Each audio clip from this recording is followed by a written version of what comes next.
Hi guys, Kai here and welcome back to episode 37 of the FIFA 22 My Player Career with Kai, and we are now with Barcelona.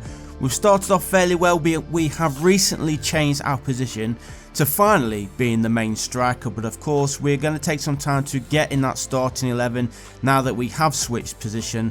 And as you can see, we've started on the 83rd minute in this game, coming on as a substitute. But again, we're not really a striker. We've started as a left winger, I believe it is his position, but hopefully we can get a goal here, have some impact. We're already leading by 2-1. Can we confirm the 3 points here? Almost there. Goalkeeper making a save, 6 minutes remaining then. Barcelona leading 2-1. We should have the 3 points wrapped up. It's been a couple of days since I last uploaded. I did have my son's 10th birthday to concentrate on, so I do apologise for that, but we are back now and we'll be back on the daily grind with this series, so you won't be missing any action going forward, especially of course if you do go ahead and hit that subscribe button. If you're not already subscribed, please go ahead and do so. Leave a like on the video as well, it does help with the terrible YouTube algorithm, which is just destroying everybody, which isn't popular. But onwards we go. Let's try and get a goal. It doesn't look like we're going to get a goal, but we would need to keep a clean, well, I was going to say keep a clean sheet. We've not been able to keep a clean sheet, but at least we don't concede whilst Kai is on the pitch. He's not really done much, if I'm totally honest, in this game. He's on a 6.4 match rating, starting as a left winger. As I mentioned in previous episodes, I do not enjoy playing as a winger. Oh, it's a good cross. Kai with a volley over the crossbar. Very, very close there to finding the back of the net. Just couldn't get over it enough, and just over the bar it goes. So I think that's going to be the end of the first game in today's episode. 6.4 match rating for Kai as we just await the final whistle. Will depend, of course, how many minutes of added time are going to be added on. We'll find out shortly, but it is Getafe on the attack. They're trying to get themselves a late equaliser. Are they going to do so? We need to concentrate at the back. Oh no, come on. We've only got 1 minute to just defend. Good save there from ter Stegen. It is going to be a late corner though to the away side. They want something late on. Come on boys, get this ball away and we will have the 3 points wrapped up. There's Pulisic. Kai's asking for it forward, he gets it, and I think that is going to be the last chance for Getafe to get that equaliser they have been searching for. For a second I thought Kai was going to give that ball away, but he plays it forward. Maybe enough time for one last cross. Cross comes in, but there is the defender. So that is the end of the first game. 2-1 for Barcelona. Kai unable to have any influence in that game. I think it was a 6.4, 6.5 final match rated he ended with there. But as you can see, 6 games in La Liga so far this season, and we have managed to win all 4. Quite a few teams there still unbeaten. 6 actually in the top 10.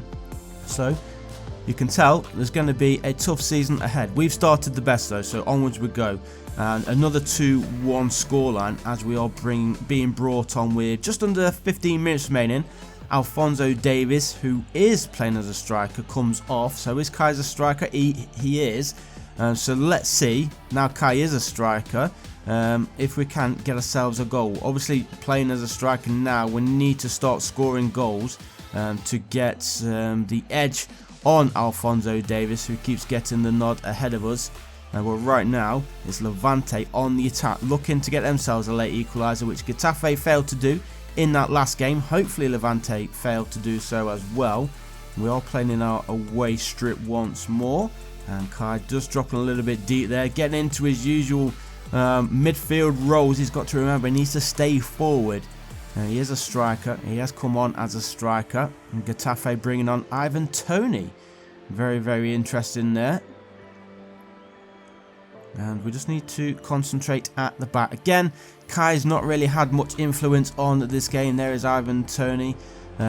Is he going to get a goal? Hopefully he doesn't. But yeah, 6.7 match rating for Kai. Not really had much to say. Not really had much possession to do anything with either, so that's a bit of a shame, but he needs to be starting from kickoff.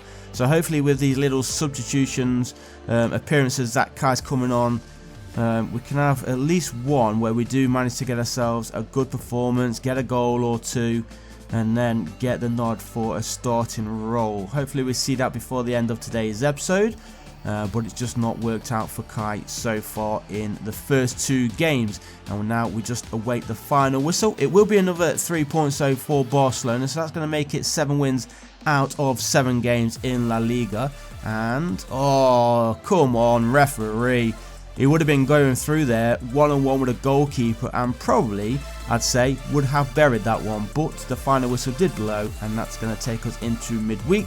It is Wednesday, and it is the Champions League game number 2. We are currently bottom of the group, so we need a win today. We are going into this game 1-0 in front.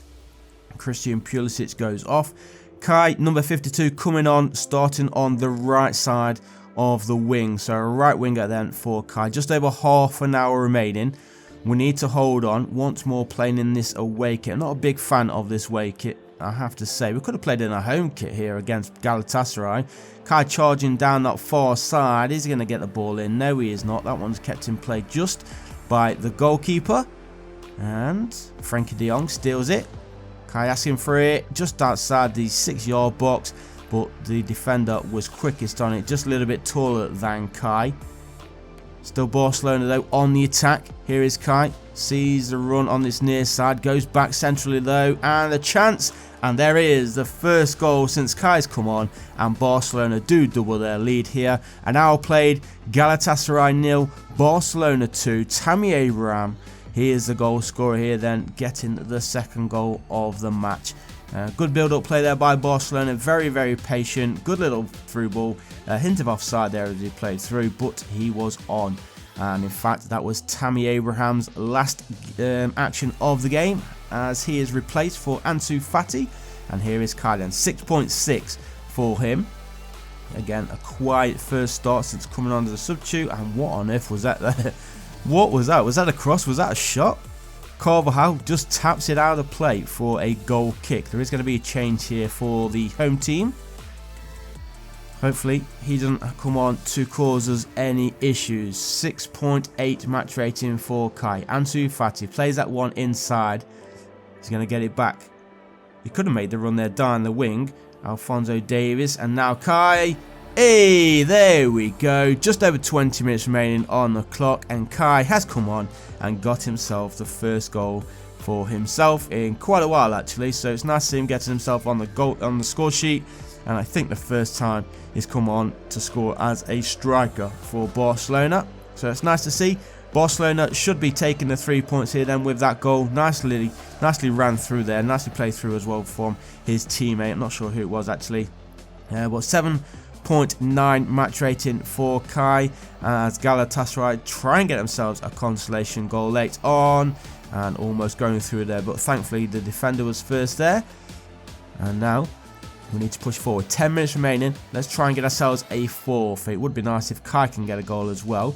Here he is, charging forward. Alphonso Davies with the run. Beautifully, I was going to say beautifully timed, but unfortunately Alphonso Davies was just off. So not so beautiful in the end. 7.9 for Kai. Get another goal. That will go into the 9s, I'm pretty sure. Here he is then. Waiting. Can he time this one nicely? This time he can. Alphonso Davies. This time that one was beautiful. And it is Barcelona who lead then 4-0. Kai gets the assist. Alphonso Davies with the goal. And will that assist be enough to put Kai in the man of the match category? Let's have a look. Defender should have done better there though, to be fair. So onwards we go then into the final 6 minutes of this game. A comfortable victory here for Barcelona.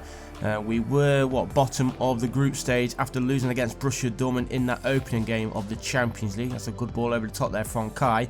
Alphonso Davies running onto it, controls it. Is he going to cut it back? He does. And the volley is there. And Ansu Fati scores Barcelona's 5th goal of the match. 4 minutes on the clock.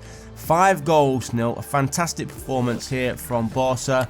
And that is going to lead us into the next game, which is a big one. We're up against Real Madrid, the first El Clasico of the season. Who's going to come out on top? Will Kai get the start, which he's been wanting for a while? Will be a big game for him to start as a main striker. But let's just finish off this one first. And we're hoping to keep a clean sheet. We don't want to be conceding anything late on. He dummies that one, goes for the shot, but the goalkeeper ter Stegen in the right place, making the vital save there. And Mateta could not put it into the back of the net. So 2 minutes of added time have been added on. The goalkeeper fumbling that one. Probably should have held on to it, but he made the save. That's the important thing here. And now we're just trying to play out from the back. Waste a little bit of time, and we will have these 3 points wrapped up. There we go then. So back into contention for qualifying out of the group stage. Was it really ever in doubt? I don't really think so. We just had a bad day against Dortmund last week. Onwards we go then, pushing forward. Hopefully we can finish top of that group. Well, let's jump into the last game then of today's episode. As I said, it is the El Clasico taking on Real Madrid. Kai does start. He doesn't start as a striker though, which is a bit of a shame. He starts on the left wing, and as I mentioned earlier, we are not a fan of starting on the wings. So we'll see if we can have any impact on this game. We're going to have to drift forward, maybe cut inside as well from the left. We don't really want to be charging back, helping our left back too much. Otherwise we won't have the creativity going forward. But we'll see how we start. Hopefully we can get one up over Real Madrid. But here is Vinicius Jr. and Real Madrid have started on fire. They are looking for an early goal here, but thankfully ter Stegen is still switched on, and a good effort was flying into the top corner as well. I think that was Benzema with that effort. Corner then to Real Madrid. Vinicius Jr. with the cross, and we do get the ball away. Former Real Madrid defender Eder Militao there with the clearance. Oh, that was going to be cleared there, but it was Koulibaly on the floor, and he blocked the clearance. So Real Madrid back in possession, and as I said, they have started very, very hungry. They want this early goal. They want to come out with the 3 points, especially being away from home. It will be a great victory for them, especially with the team still unbeaten. I think both teams remain unbeaten as things stand. So it could be a big one for the title chance or charge, I should say. But Real Madrid back in possession, just not giving Barcelona anything going forward. They win it and then they break really fast. There's space on that far side. Vinicius Jr. turned the wrong way though. Still on the attack, still pressing forward. Long range effort, and ter Stegen with another fine save. And it is going to be another corner to Real Madrid. Barcelona need to get something in this game. We're just not having a hold of the ball, not really having much possession to do much with. And 7.4 match rating for Kai, so obviously he's not doing terrible. He's got space in front of him right now, but he needs his teammates to charge forward. He's going all the way and plays it a little bit too late there, maybe a second too late. And Courtois holds on to it, gets the ball forward, and that is probably the last action of the first half, which it was. So into the second we go. 25 minutes remaining on the clock, still no goals. Real Madrid probably the ones looking the most likely to score if there is going to be a goal in this game. But if they are going to score now, so we can push forward and try and get ourselves an equaliser, then push forward for a winner. We want the win, but obviously we don't want to concede. That one's played through, and again ter Stegen's got to be the man of the match so far in this match. 22 remain on the clock. Timo Werner is coming on for Real Madrid. Good signing there for them, or is it? Hopefully he doesn't have a goal in him today. ter Stegen holding on to that one though, and now we are going to be playing out from the back. Here's Militao forward. So into the final 10 we go. Christian Pulisic, I think, has just been replaced. Kai is now a striker. Only took 81 minutes to come before Kai gets switched to a striker role.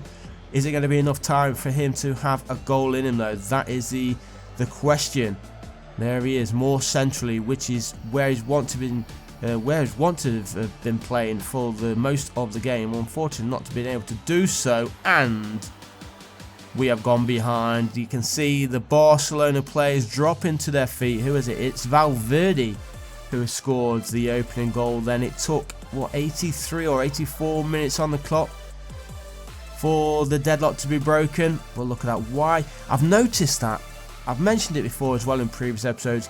The defender closest to where the ball's running into, the channel where the ball's being played into and where the opposing striker or midfielder is running into, that defender who is supposed to be staying in that position, he seems to drift out over to the other centre-back. For some reason, I don't know why he does that. I've noticed Van Dijk does that quite a lot on my ultimate team. Who else was doing it? Ruben Diaz did it as well quite a few times. When that specific ball is played through that channel, that centre-back who's supposed to stay in that same position just drifts onto the other side of the defence, which I just don't understand why it does it. But there we go, guys. That is the end of today's episode. I hope you enjoyed it, and I'll see you guys in the next one. Peace.